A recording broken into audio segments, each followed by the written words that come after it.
All right, without further ado, I'll go ahead and start then. So this is Pivoting Clouds in AWS Organizations. So hopefully you're at the right talk. So this is a little about me. I'm a senior security consultant. One second. There we go. I'm a senior security consultant at a cybersecurity consulting company called NetSpy, which is based out of here in Minneapolis, but they have remote workers all over. They do web application testing, internal network testing, external network testing, mainframe, cloud, which is Azure, GCP, AWS, and mobile, and probably some other service lines that escape my mind at the moment. In terms of myself, that's kind of the handle I use on LinkedIn and all the other social media stuff, web and root. I have experience in web applications and GraphQL, if you consider that separate. I'm pretty familiar with AWS in terms of cloud environments, and I'm learning more about GCP. I like doing bug bounties and VDP stuff in my spare time, so like some of the programs I've been on are Geotab, and I'm going to probably forget what that acronym is again, but it's Red Cross, so I think it's International Committee of the Red Cross, or something along those lines. I have around 3-ish years experience in InfoSec. I've given this talk at CloudSec 2023. So if you're feeling overwhelmed at this, by this talk, or you want to watch it again, I have a link on the final slide that you can take a picture of, and you can watch it at whatever speed if you like watching videos at 2 times speed, like I do. I've made a slide deck of 250 slides that ideally takes someone with 0 knowledge for AWS and hopefully takes them up to Intro to Red Teaming. That link is also on the last slide. And as we'll see in this presentation, I've added a couple modules to the Pacu GitHub tool, which is a tool that you can use to pen test AWS environments. So before I dive into it, raise of hands, who knows AWS, who's worked with AWS, who's really familiar with AWS? Okay, so if you're really familiar with AWS, a lot of these concepts will probably translate more easily for you. Otherwise, I'll try to speak in a more abstract terms, so at least you get a conceptual understanding of what I'm talking about. And then, like I said, you can always rewatch the video once maybe you get some more AWS basics, and you might understand a few more things. So in terms of tech presentations, usually the first question I always ask is, why do I care? Because a lot of tech presentations are really cool, and they're really cool to watch, but usually in the back of my mind, that's the question that lingers because I want to use those in my day-to-day. So in order to kind of capture my audience's attention, I went with puppies. But for real, why should you care about AWS organizations? AWS, as many of you know, is a major cloud provider. These numbers are from 2019, so they might be a bit old. But as of 2019, they were kind of 33% in terms of the overall cloud share portion. And so even if you don't use AWS now, the prospect of using AWS has probably come across your desk, or you've heard mentions of it. And so AWS Organizations is a pretty integral part of that overall AWS environment, especially if you're a large organization and you want to bundle a lot of AWS accounts together. So you can understand pivot techniques from a blue team perspective, and then it can also help you if you're a pen tester to basically have fun in AWS. So in terms of how this research started, when I was looking into privilege escalation in AWS, usually you want to get administrator access or the most like admin access in an AWS account. But a lot of those articles just talked about one AWS account, right? So like you get administrator access to the AWS account and then you're done. You've like completed the privilege escalation. But if you think about AWS Organizations, which is a service within AWS, that allows you to correlate and bind a lot of AWS accounts together. So if you think about that, AWS accounts in of themselves kind of have an inherent security boundary. If you make an AWS account and your friend makes an AWS account, it's not like you can just start accessing your friend's resources, right? There's kind of that inherent security boundary there. So AWS Organizations, because it loosely binds all those accounts together, it offers a unique tunnel to kind of tunnel into those individual AWS accounts. And so my goal was basically, if you're writing a pen test report, how can you churn, I took over one AWS account to I took over, 20 to 30 or however many are in the organization. So throughout this talk, I'm going to basically talk about it from the perspective that you've compromised credentials. So a lot of times I'm going to say, assume you've compromised the credentials, because this talk isn't really about how you compromise the credentials. It's more about what can you do once you've compromised those credentials. So I'm going to talk about AWS Organizations. It's vocabulary, gross. I know who wants to hear about vocab, but it helps in understanding the rest of it. So again, my last slide will have some links to blog posts I made that basically have all this info, like 95% of the info and all these pictures. So if the picture's too small right now, or you want to look at it in more detail, again, the last slide, you can just take a picture of that, and you can always look at it. But basically, AWS Organizations is a service within AWS. That diagram on the right shows 3 AWS accounts. So those are the big black boxes there. And an organization within AWS is basically what we just call the entity that binds all those AWS accounts together.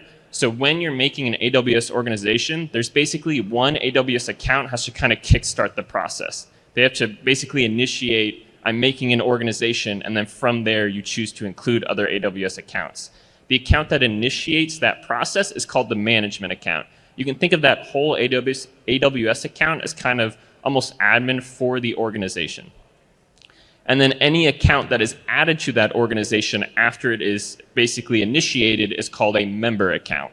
So the 2 boxes on the right are member accounts, and the box on the left is the management account. And you can see from the management account, all 3 accounts are basically kind of correlated into one organization.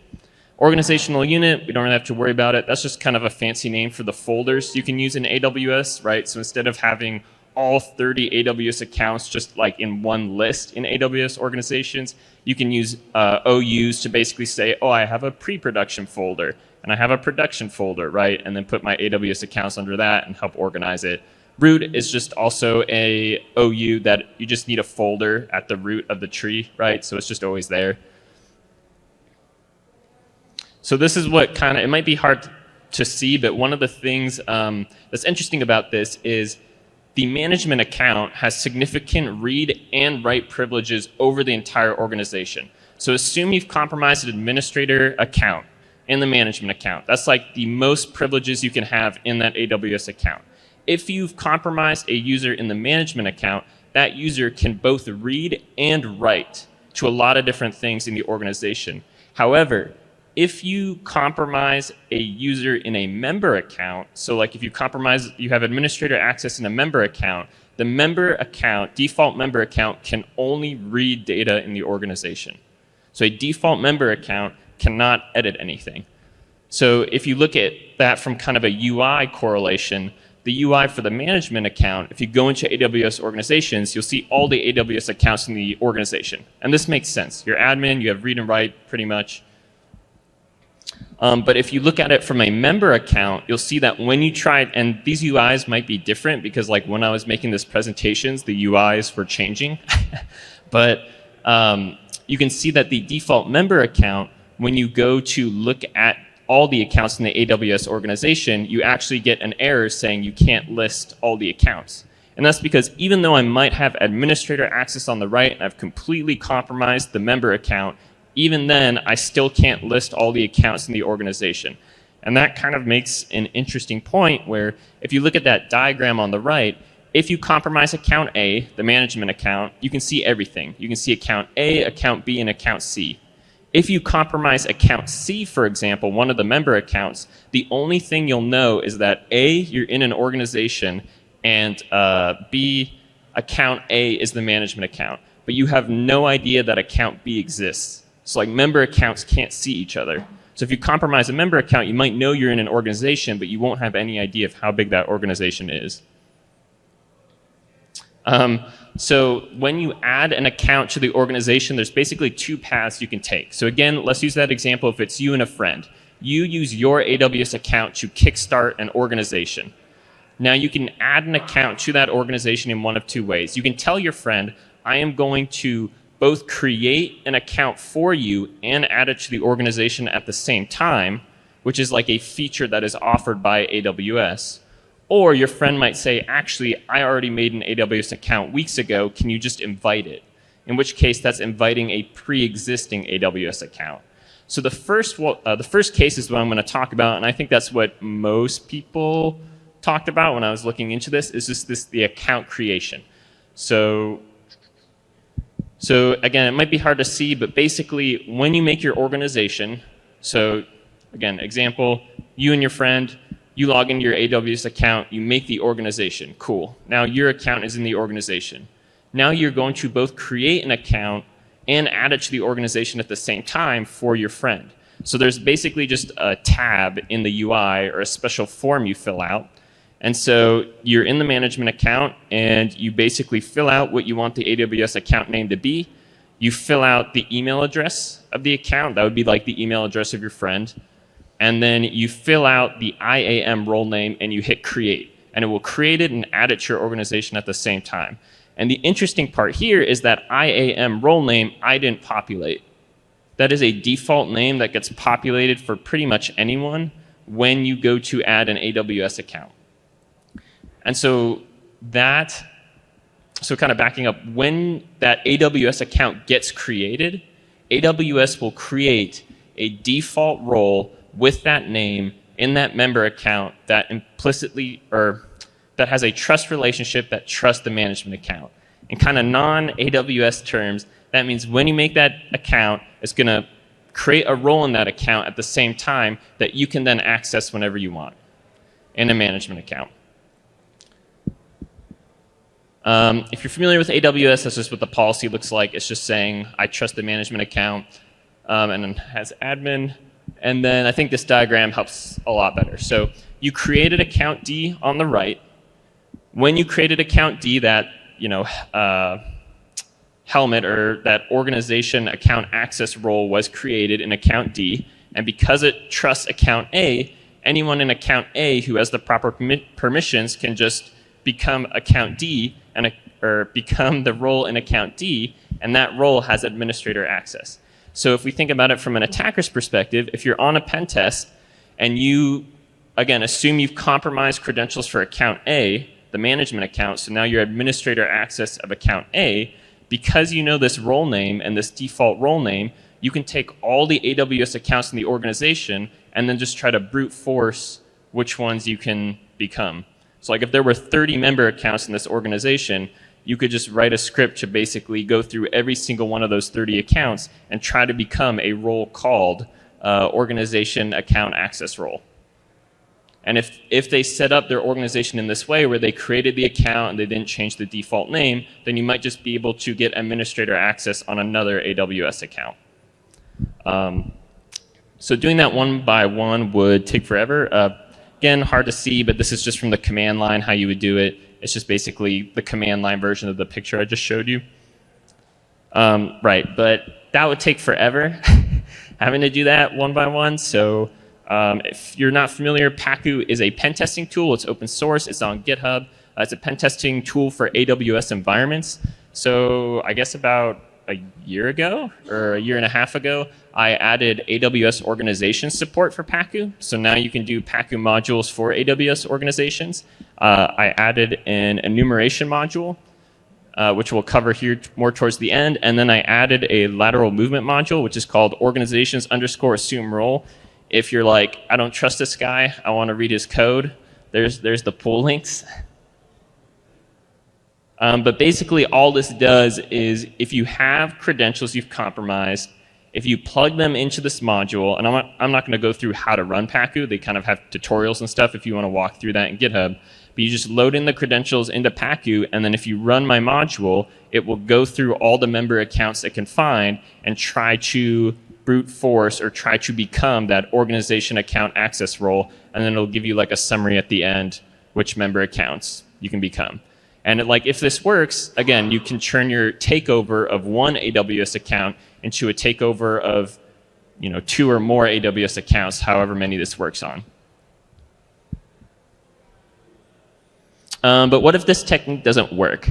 And that's kind of where a lot of my research went into, where everything I just talked about was kind of based on the decision that you both created the AWS account and added it to the org at the same time.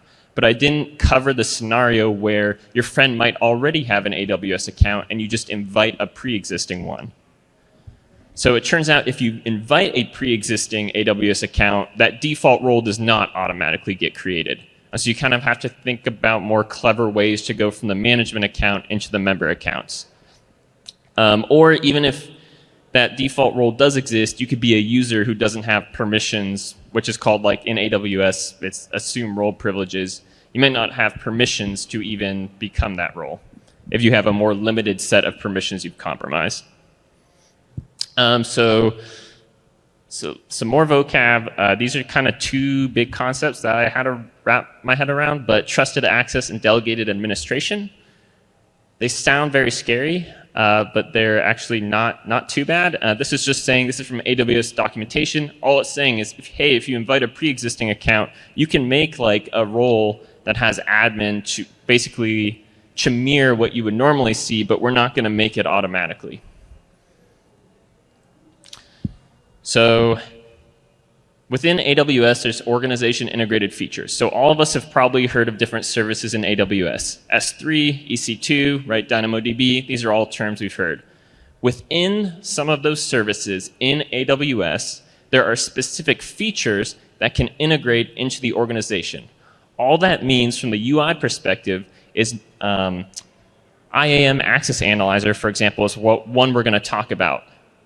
Normally, if you went into the IAM service and then you clicked the navigation bar item or the tab or whatever to get to the specific feature within IAM called IAM Access Analyzer, normally it would say you can only run this on your account.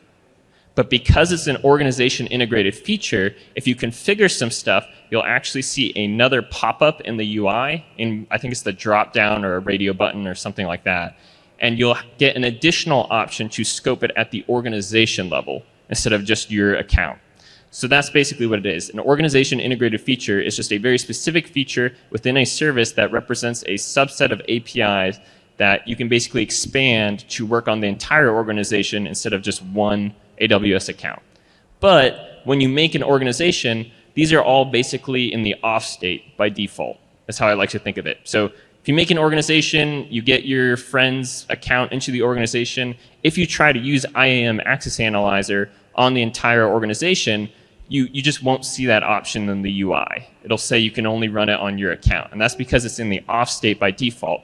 So churning these organization integrated features on is basically all trusted access is. From the management account, you flip the feature on, and you're basically saying, I'm giving that feature trusted access to see the organization and go into the member accounts and create whatever resources it needs to create so that this feature can now operate at the organization level. And that's what the brown or orange or whatever color, I'll say non-blue, that's what that non-blue line is. Again, it's a picture in the blog post. You can always look at it closer if it's hard to see now. But this is all done from the management account. So that's pretty straightforward, right? It's like it's off by default, trusted access is the on switch. Delegated administration, it would be very limiting if the management account was the only account that had write privileges over the organization, right? There's not like a ton of flexibility there. So what you can choose to do is you can delegate administration for a specific feature to the member accounts in your organization. So you can say, IAM Access Analyzer, right, is the feature we were talking about. If you're doing trusted access, you can only run that from the management account. But if you do delegated administration, you can say, I'm going to delegate administration for IAM Access Analyzer to account C, which is a member account. So you're basically giving that member account permission to run one of those features on the entire organization. That's basically all this means. So so that's kind of the biggest thing with delegated administration is now whoever you delegated administration for that feature can now run that feature on the entire organization.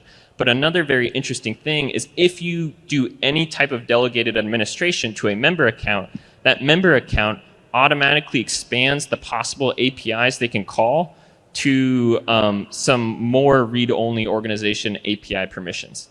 So before I said a default member account, for example, can't see anyone else in the organization or any other member accounts in the organization. If they are a delegated admin for any feature, they can now see, assuming you have the permissions partitioned, that account can now see all the other member accounts in the organization. So there's kind of two big things here. You can call the feature on the organization, and then you also get access to more read-only APIs, which means you can see more of the organization. So like the example I gave was IAM Access Analyzer. So let's assume that you've compromised credentials for a management account, right?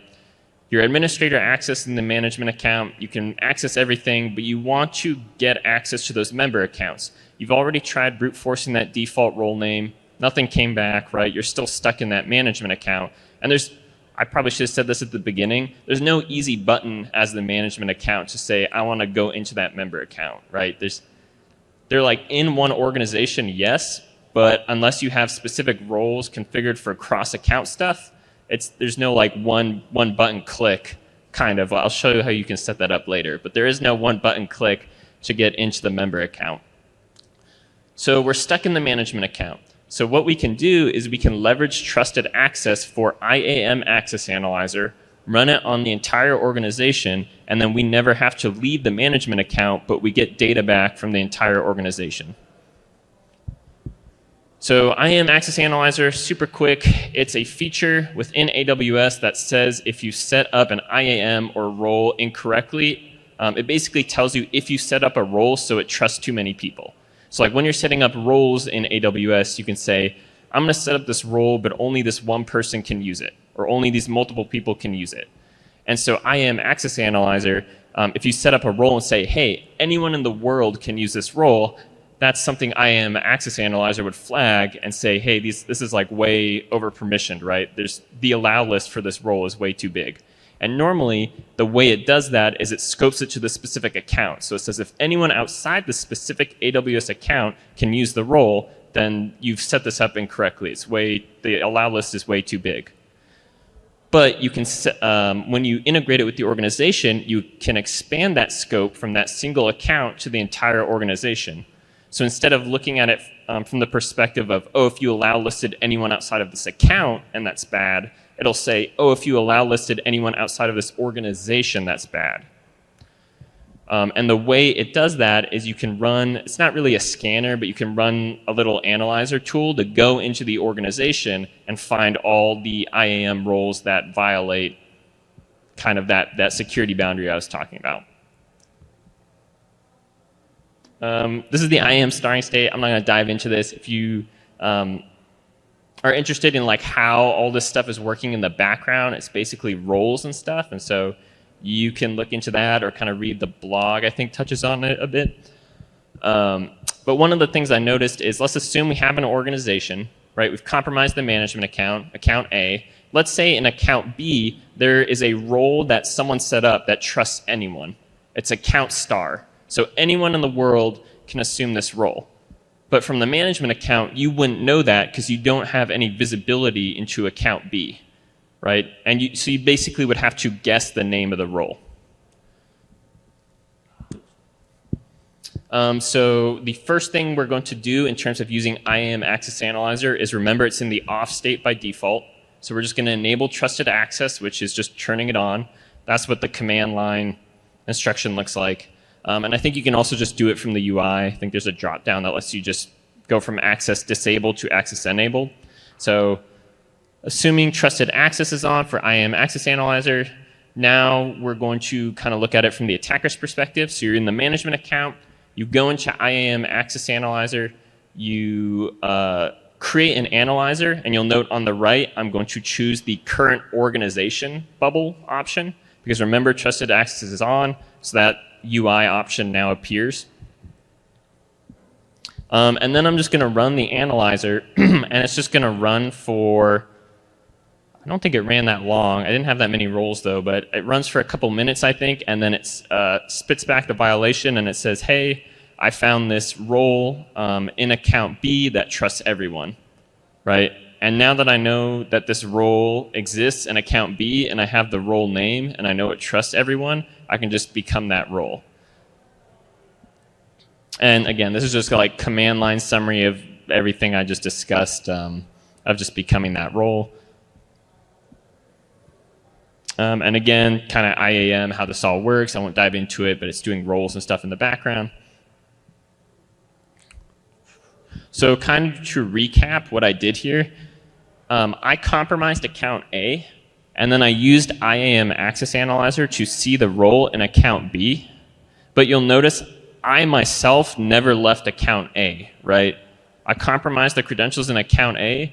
I wasn't able to directly get into account B, but by running these features that are scoped to the entire organization, you can get data back for the entire organization. And if there are features like IAM Access Analyzer that tells you if there's IAM violations, then that might be a really useful tool to run to get that data back.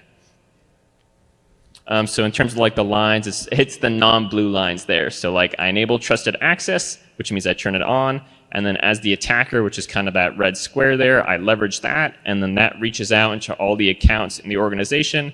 And then I get the data back. And then I can choose to use that data to maybe hop into another member account. This is pretty much the exact same example, but it's from a delegated admin perspective. So I just walked through an example of compromising a management account.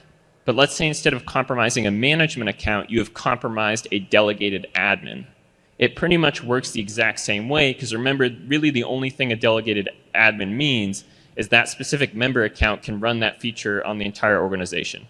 So it's pretty much the same setup. You compromised, so the last one we talked about, account A. So in this case, you compromised a delegated administrator.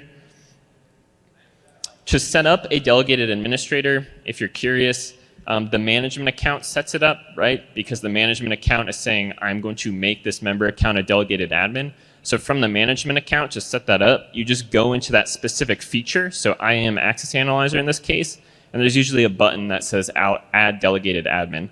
So you just click that and then put in the member account you want to be delegated admin. And that's pretty much it from what I recall. And so I think in this case, I go through kind of reconnaissance. So like, let's say you've compromised credentials, but you don't know if it's a delegated admin, right? You don't really know what this account is. There's a couple steps you can go through to see if it is a delegated admin or a management account. So the first thing you can do is just go to AWS Organizations in that account, and that will tell you if the account is even in an organization, right? Because an account doesn't have to be in an organization. And then if the account is not a default member, then you'll be able to see other AWS accounts in the UI. Because remember, the list accounts API, the actual like command line API that lists accounts, even says in the documentation, only management accounts and delegated admins can call this. Default member accounts can't even call this. So if you go to the AWS accounts and you see a bunch of AWS accounts, you already know, okay, I'm not a default member account, right? I'm either a management account or a delegated admin. And then, again, this might be different, but in the past, I think the delegated admin UI was different than the management UI, so you can kind of use that to figure out if you're a delegated admin versus a management account. So basically, after all that, you can assume that you are a member account who is a delegated admin.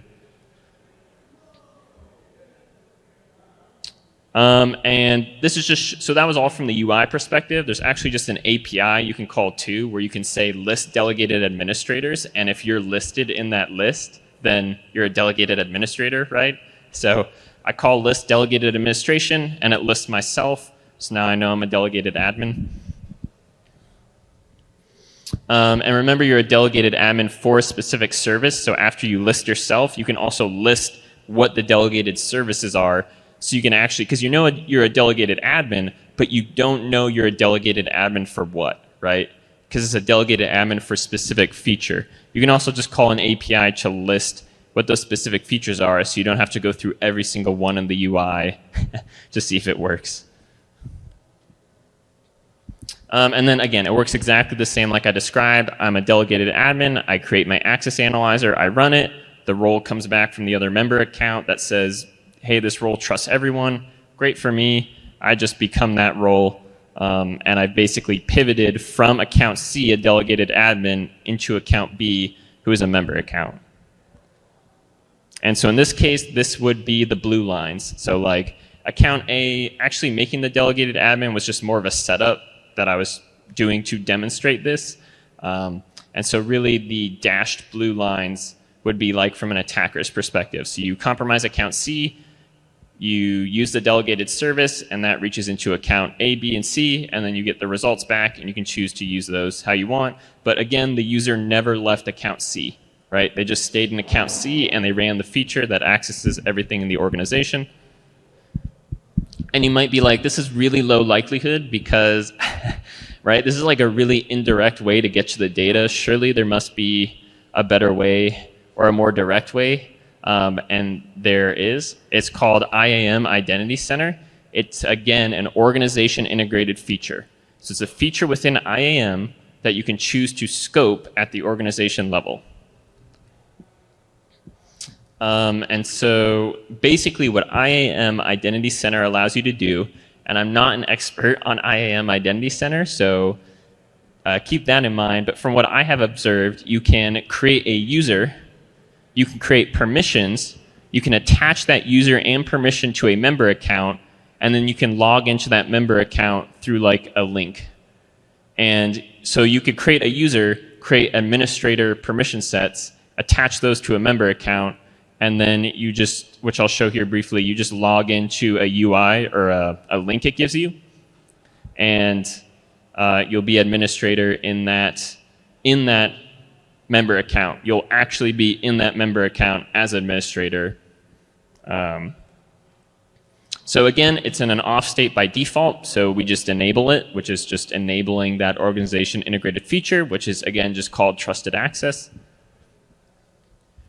And so I'm going to create a user entity, I'm going to create a permission set entity, and then I'm going to attach those to the target member account I want to get access to. Again, this is assuming I've compromised management account credentials. So I'm in account A, I'm administrator in account A, but at the moment I can't directly get into all the member accounts, account B, C, D, whatever.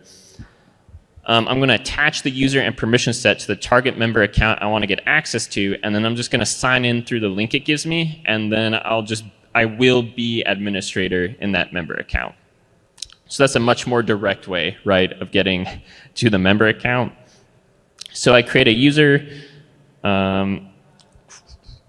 which is just using, it just requires an email, so you have to kind of interact with email a bit. But I mean, if you're a pen tester, right, you can just like use your own email and then finish creating the user. And then you create a permission set, which again, it's just like admin permissions. Basically, you just make it's called a permission set, like the entity itself is called a permission set. So you basically just make a permission set that gives you all the privileges, or just admin. Then you just attach those to the member account you want. So you can see, like, as the management account, I can see all the accounts in the organization. I just can't get to them directly right now. So I just choose one of the member accounts I want to access, and then I add the user and the permission set to that member account, which maybe you can see on the far right. And then I'm just going to, let's see if I have it in here. Yeah, so going back a couple slides, when you sign into IAM Identity Center, you probably can't see it, but there's like a link it'll give you in the bottom right. And if you go to that link, it'll give you a login portal. And so you just log in as the user you just created.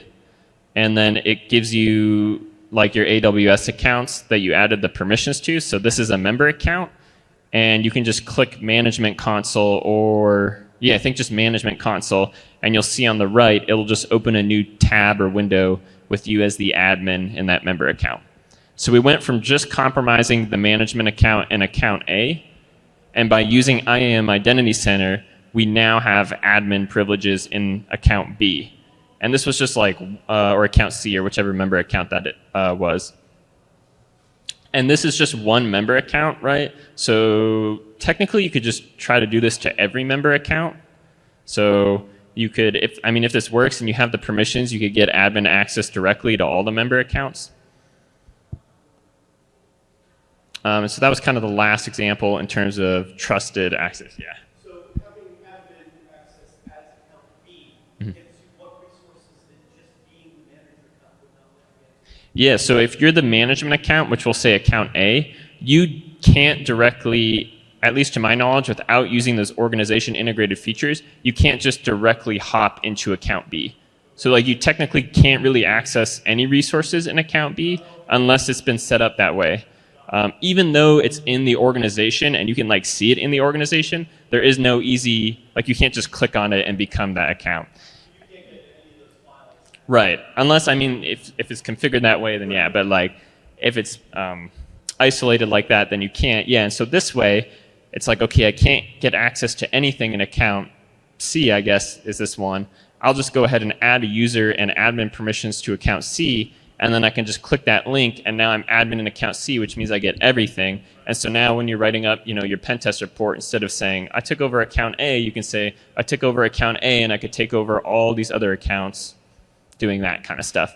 And it's important to mention, this isn't like a 0-day, right? Or this isn't like a 0-day or something necessarily inherently exploitable about these APIs, because a lot of the documentation I got this from was for developers. So a lot of this is just developer documentation. It's just there wasn't a ton of documentation on how might an attacker try to leverage this stuff to jump around into the different AWS accounts. And again, like what I've been saying is assume you've compromised these credentials, right? So like ideally, no one should ever get to the point where they've compromised those credentials. But like we're also all in security, so we know that that's not always the reality. I made this PowerPoint last year, so kind of, let's see, how much time? Yeah, so at the end of 2022, they added, or no, sorry, this is another organization integrated feature I just thought I'd mention because I found it kind of interesting. But there's an organization integrated feature that lets you change like the contact details for all the AWS accounts. So you can change like the addresses and the full name and phone number and stuff. So that's kind of an interesting vector where, let's say you compromise a management account and the account management organization integrated feature is turned on, then you could change, you can't directly access the member accounts, but because of this feature, you can like change their address and phone number and names. So while I am not advocating for phishing AWS, that seems like a very interesting phishing vector where you might change a member account contact details and might try to leverage that to do some social engineering stuff. This was end of 2022. They released a really interesting update to AWS Organizations that basically said basically this says, okay, so before delegated admins just had more read rights, right? Like if your account became a delegated admin, that means you could see the entire organization and you had a lot more rights in terms of read privileges. So at the end of 2022, AWS said that delegated admins, if you would like, you can now configure it so delegated admins can manage SCPs. And if you're not familiar with what SCPs are, those are basically like permission sets you apply at the account level. So as an example, say you have an AWS account in an organization, I can apply an SCP to it that says, hey, no one in this AWS account can call S3 APIs. So then in your account, even if you have a user that has administrator access and you explicitly say they can call S3 APIs, the organization SCP is like a filter and takes precedent and would still block you. So the use case here would be, you're managing an AWS organization, you don't want any of your member accounts accessing certain APIs or something like that. So you set up an SCP, you deploy that to all your accounts in your organization, and you say maybe like, people can't call this specific API or this specific subset of APIs. And normally just the management account could do that, but now delegated admins can do that if you set it up that way. So it just presents an interesting scenario where maybe you compromise a delegated admin account and you're being blocked. There's like an SCP on this delegated admin account. You're trying to call S3 APIs. And you just keep getting, even though you have administrator access or all the permissions, you keep getting a permission denied because of this SCP.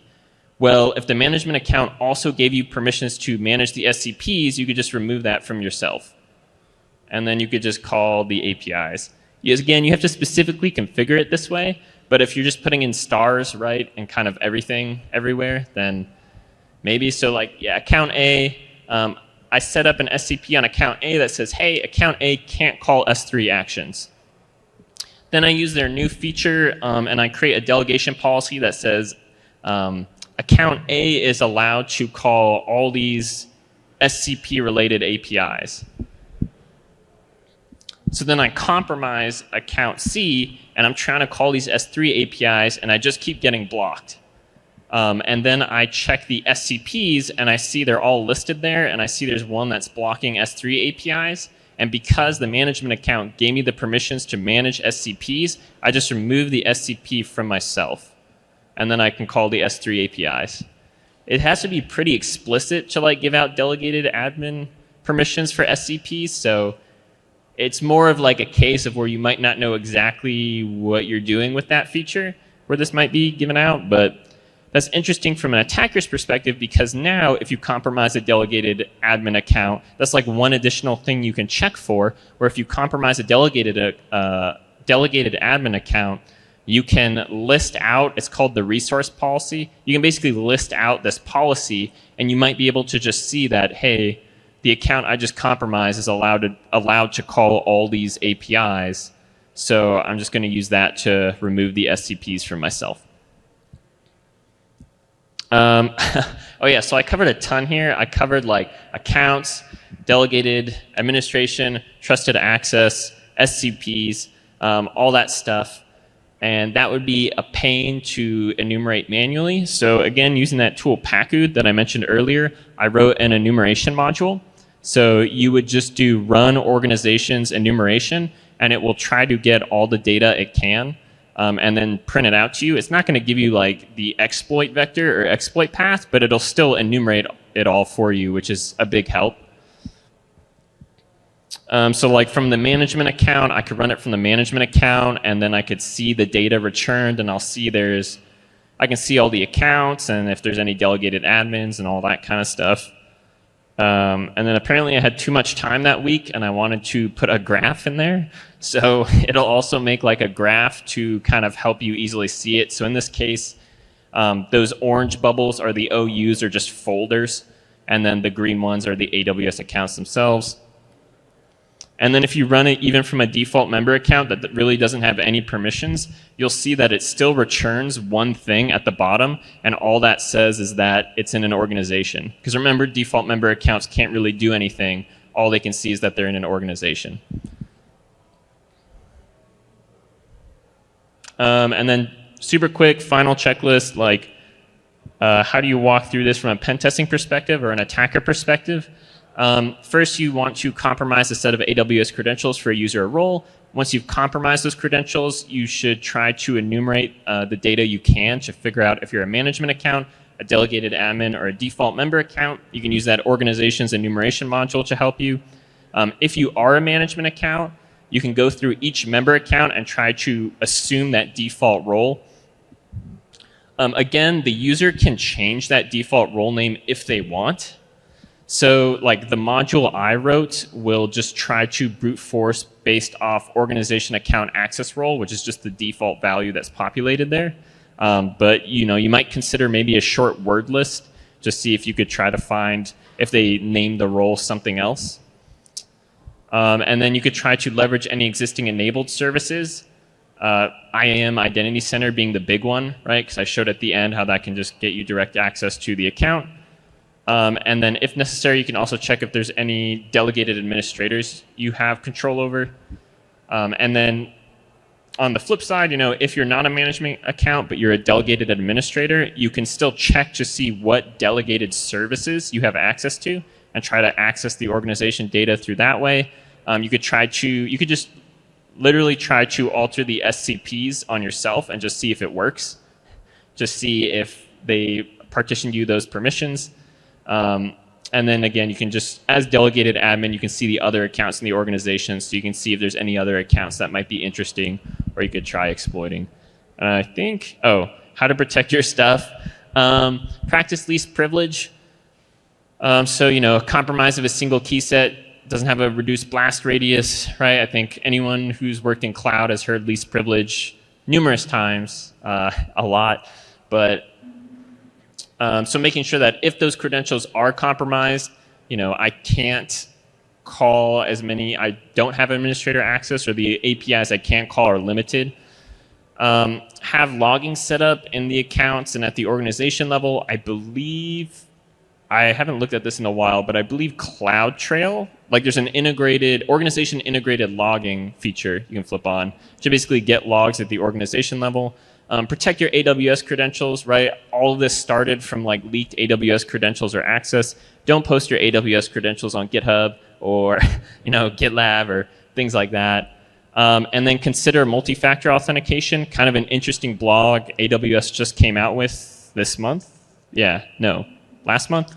But they are going to start enforcing multi-factor authentication on root accounts, which is basically like your web account, for simplicity's sake, of the management account. So if you try to sign into your management account using kind of whatever the default account setup was when you created your AWS account, starting in 2024, they're going to require you to do MFA.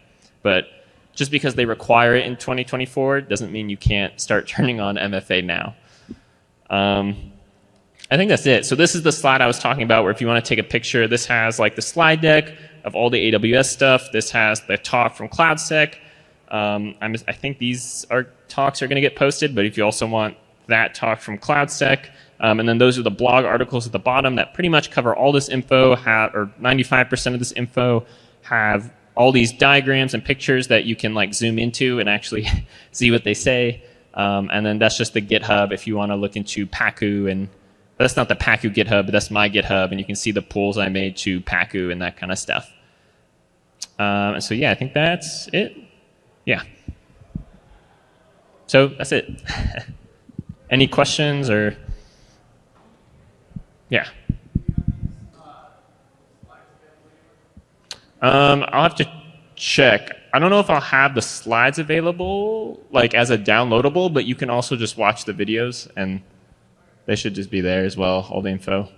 And again, the blog articles, it like covers 95% of this stuff. So those blog articles should be pretty much all the info as well, with like more detail than what I was able to cover here. Yep.